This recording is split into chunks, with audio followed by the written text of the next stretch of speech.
Sports സോണിന്റെ ഏറ്റവും പുതിയ വീഡിയോയിലേക്ക് ഏവർക്കും സ്വാഗതം.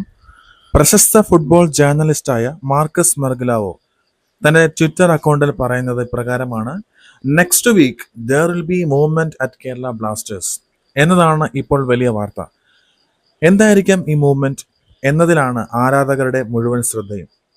പുതിയ സൈനിങ് ആണോ വരുന്നത്, അതോ പഴയ താരങ്ങൾ ആരെങ്കിലും ക്ലബ്ബ് വിടുമോ, മാനേജ്മെന്റിലോ കോച്ചിങ്ങിലോ മാറ്റമാണോ നടക്കാനിരിക്കുന്നത്? ഇവയെല്ലാം തന്നെ സാധ്യതകളാണ്. ഇതിനൊക്കെ പിന്നിൽ ഒരു വലിയ പ്ലാൻ ഉണ്ടാകാനാണ് സാധ്യത. ട്രാൻസ്ഫർ വിൻഡോ കൂടി അടുത്തിരിക്കുമ്പോൾ ക്ലബ്ബ് ശക്തമാക്കാനുള്ള ശ്രമങ്ങൾ തുടങ്ങിയിരിക്കുന്നു എന്നതിന്റെ സൂചനയാണിത്.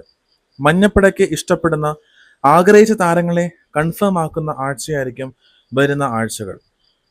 പുതിയ വിവരങ്ങൾ ഔദ്യോഗികമായി പുറത്തു വന്നാൽ അതിനൊപ്പം നമുക്കുള്ള അപ്ഡേറ്റുകളും വിശകലനങ്ങളും നിങ്ങളുടെ മുൻപിൽ എത്തിക്കാം. അതുവരെ ഞങ്ങളുടെ ചാനൽ സബ്സ്ക്രൈബ് ചെയ്യൂ, ഈ വീഡിയോ ലൈക്ക് ചെയ്യൂ, ഷെയർ ചെയ്യൂ. നിങ്ങളുടെ വിലയേറിയ അഭിപ്രായങ്ങൾ കമൻ്റായി താഴെ എഴുതൂ. Thanks for watching.